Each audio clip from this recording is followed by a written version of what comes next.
بسم اللہ الرحمن الرحیم۔ سمرقند سے طویل سفر طے کر کے آنے والا قاصد سلطنت اسلامیہ کے حکمران سے ملنا چاہتا تھا۔ اس کے پاس ایک خط تھا جس میں غیر مسلم پادری نے مسلمان سپہ سالار قتیبہ بن مسلم کی شکایت کی تھی۔ پادری نے لکھا، ہم نے سنا تھا کہ مسلمان جنگ اور حملے سے پہلے قبول اسلام کی دعوت دیتے ہیں۔ اگر دعوت قبول نہ کی جائے تو جزیہ دینے کا مطالبہ کرتے ہیں، اور اگر کوئی ان دونوں شرائط کو قبول کرنے سے انکار کرے تو جنگ کے لیے تیار ہو جاتے ہیں۔ مگر ہمارے ساتھ ایسا نہیں کیا گیا اور اچانک حملہ کر کے ہمیں مفتو کر لیا گیا ہے۔ یہ خط سمرقند کے سب سے بڑے پادری نے اسلامی سلطنت کے فرما روا عمر بن عبدالعزیز کے نام لکھا تھا۔ دمشق کے لوگوں سے شہنشاہ وقت کی قیام گاہ کا معلوم کرتے کرتے وہ قاصد ایک ایسے گھر جا پہنچا کہ جو انتہائی معمولی اور خستہ حالت میں تھا، اور ایک شخص دیوار سے لگی سیڑھی پر چڑھ کر چھت کی لپائی کر رہا تھا، اور نیچے کھڑی ایک عورت گارا اٹھا کر اسے دے رہی تھی۔ جس راستے سے آیا تھا واپس اسی راستے سے ان لوگوں کے پاس جا پہنچا جنہوں نے اسے راستہ بتایا تھا۔ اس نے لوگوں سے کہا کہ میں نے تم سے اسلامی سلطنت کے بادشاہ کا پتہ پوچھا تھا، نہ کہ اس مفلوک حال شخص کا جس کے گھر کی چھت بھی ٹوٹی ہوئی ہے۔ لوگوں نے کہا، ہم نے تجھے پتہ ٹھیک ہی بتایا تھا، وہی حاکم وقت عمر بن عبدالعزیز کا گھر ہے۔ قاصد پر مایوسی چھا گئی اور بے دلی سے دوبارہ اسی گھر جا کر دستک دی۔ جو شخص کچھ دیر پہلے تک لپائی کر رہا تھا وہی اندر سے نمودار ہوا۔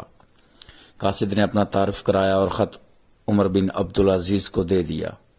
عمر بن عبدالعزیز نے خط پڑھ کر اسی خط کی پشت پر لکھا، عمر بن عبدالعزیز کی طرف سے سمرقند میں تعینات اپنے عامل کے نام ایک قاضی کا تقرر کرو جو پادری کی شکایت سنے۔ مہر لگا کر خط واپس قاصد کو دے دیا۔ سمرقند لوٹ کر قاصد نے خط کا جواب اور ملاقات کا احوال جب پادری کو سنایا تو پادری پر بھی مایوسی چھا گئی۔ اس نے سوچا کہ کیا یہ خط جو مسلمانوں کے اس عظیم لشکر کو ہمارے شہر سے نکالے گا؟ انہیں یقین تھا کاغذ کا یہ ٹکڑا انہیں کوئی فائدہ نہیں پہنچا سکے گا، مگر کوئی اور راستہ بھی نہ تھا۔ چنانچہ خط لے کر ڈرتے ڈرتے امیر لشکر اور حاکم سمرقند قتیبہ بن مسلم کے پاس پہنچے۔ قتیبہ نے خط پڑھتے ہی فوراً ایک قاضی کا تعین کیا جو اس کے اپنے خلاف سمرقندیوں کی شکایت سن سکے۔ قاضی نے پادری سے پوچھا، کیا دعویٰ ہے تمہارا؟ پادری نے کہا، قتیبہ نے بغیر کسی پیشگی اطلاع کے ہم پر حملہ کیا، نہ تو اس نے ہمیں اسلام قبول کرنے کی دعوت دی اور نہ ہی ہمیں کسی سوچ و بچار کا موقع دیا تھا۔ قاضی نے قتیبہ کو دیکھ کر پوچھا، کیا کہتے ہو تم اس دعوے کے جواب میں؟ قتیبہ نے کہا، قاضی صاحب، جنگ تو ہوتی ہی فریب اور دھوکہ ہے۔ سمرقند ایک عظیم ملک تھا، اس کے قرب و جوار کے کم تر ملکوں نے نہ تو ہماری کسی دعوت کو مان کر اسلام قبول کیا تھا اور نہ ہی جزیہ دینے پر تیار ہوئے تھے، بلکہ ہمارے مقابلے میں جنگ کو ترجیح دی تھی۔ سمرقند کی زمینیں تو اور بھی سرسبز و شاداب اور زوراور تھیں۔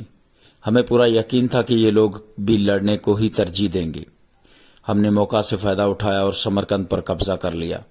قاضی نے قتیبہ کی بات کو نظر انداز کرتے ہوئے دوبارہ پوچھا، قتیبہ میری بات کا جواب دو، تم نے ان لوگوں کو اسلام قبول کرنے کی دعوت، جزیہ یا پھر جنگ کی خبر دی تھی؟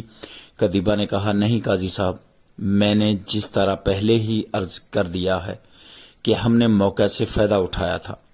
قاضی نے کہا، میں دیکھ رہا ہوں کہ تم اپنی غلطی کا اقرار کر رہے ہو، اس کے بعد تو عدالت کا کوئی اور کام رہ ہی نہیں گیا۔ اللہ نے اس دین کو فتح اور عظمت تو دی ہی عدل و انصاف کی وجہ سے ہے، نہ کہ دھوکہ دہی اور موقع پرستی سے۔ میری عدالت یہ فیصلہ سناتی ہے کہ تم مسلمان فوجی اور ان کے عہدہ داران بما اپنی بیوی بچوں کے، اپنی ہر قسم کی املاک اور مال غنیمت چھوڑ کر سمرقند کی حدود سے باہر نکل جائیں اور سمرقند میں کوئی مسلمان باقی نہ رہنے پائے۔ اگر ادھر دوبارہ آنا بھی ہو تو بغیر کسی پیشگی اطلاع، دعوت کے اور 3 دن کی سوچ بچار کی مہلت دیے بغیر نہ آیا جائے۔ پادری جو کچھ دیکھ رہا تھا اور سن رہا تھا وہ ناقابل یقین تھا۔ چند گھنٹوں کے اندر ہی مسلمانوں کا عظیم لشکر قافلہ در قافلہ شہر کو چھوڑ کر جا چکا تھا۔ سمرقند نے اپنی تاریخ میں ایسا کبھی نہیں دیکھا تھا کہ جب طاقتور فاتح قوم کمزور مفتو قوم کو یوں دوبارہ آزادی بخش دے۔ ڈھلتے سورج کی روشنی میں لوگ ایک دوسرے سے سرگوشیاں کرنے لگے کہ یہ کیسا مذہب اور کیسے پیروکار ہیں عدل کا یہ معیار کہ اپنوں کے خلاف ہی فیصلہ دے دیں اور طاقتور سپہ سالار اس فیصلے پہ سر جھکا کر عمل بھی کرے۔